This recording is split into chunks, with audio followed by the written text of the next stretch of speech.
மகாபிரபு அத்தகைய கிருஷ்ண பக்தர்.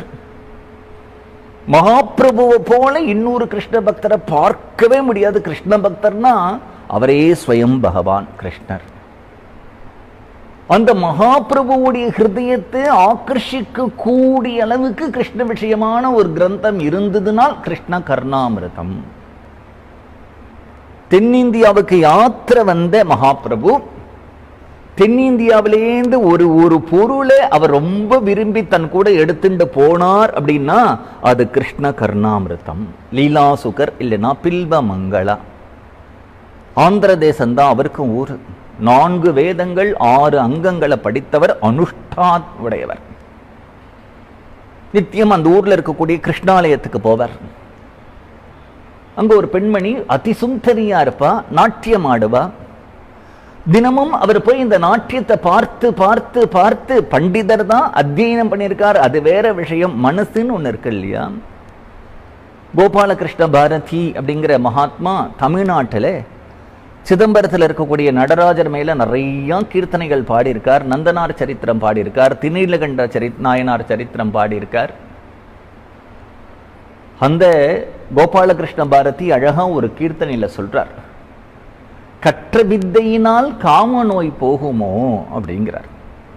ஒருத்தர் 4 வேதம் படிச்சதுனால காமம் போயிடுமான்னு, 6 சாஸ்திரங்களை படிச்சதுனால காம நோய் போயிடுமான்னு.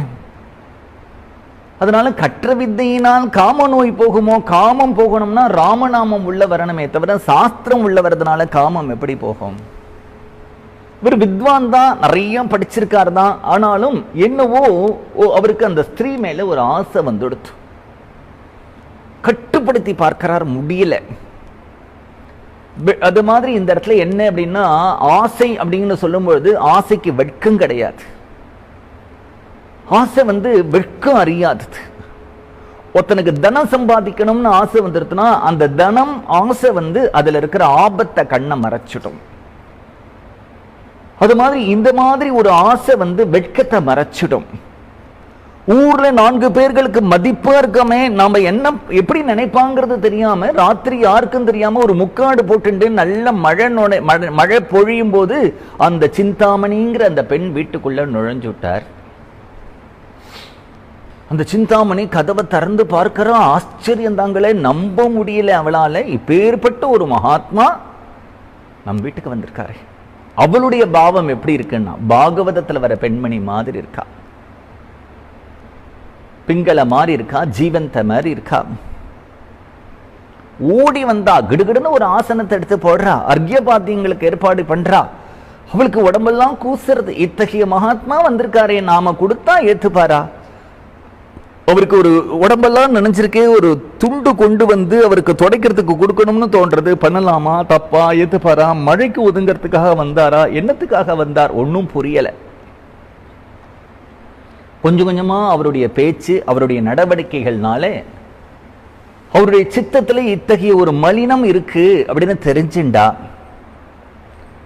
தெரிஞ்ச அவ என்ன பண்ணினா அப்படின்னா, மெதுவா அவரை கூப்பிட்டா.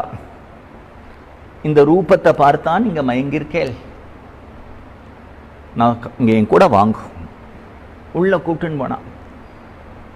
ஒரு உடம்புல இப்படி ஒரு சின்ன குச்சி இருந்தா அப்படி இருக்கும், எலும்பு மட்டுமா, வேற ஒண்ணுமே இல்லாம ஒரு கயித்து கட்டியில் ஒரு அம்மா படுத்துன்னு இருக்கான். 2 எலும்பு, கை கால் எலும்பு இருக்கு, கண்ணங்கள் இருக்கிற இடம் தெரியல, பல்லு இல்லை, தலையெல்லாம் ஒரு டோப்பா வச்சா மாதிரி நரமுடி, கண்ணெல்லாம் உள்ள பேருக்கு.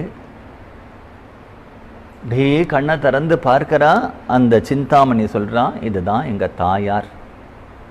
என் வயதுல என் தாயார் இருக்கும் பொழுது என்னை விட அழகா இருந்தா. இப்ப பார்த்தேலா,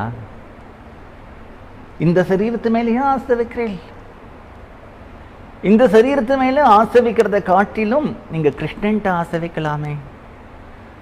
நான் என்ன நினைச்சுட்டு இருக்கேன் அப்படின்னா, சோ என்னால கிருஷ்ண பக்தி பண்ண முடியலையே, கிருஷ்ண பக்தி பண்ண முடியலையே, கிருஷ்ண பக்தி பண்ண முடியலையே. நான் கிருஷ்ண பக்தி பண்ணினா பகவான் ஏத்துப்பானா?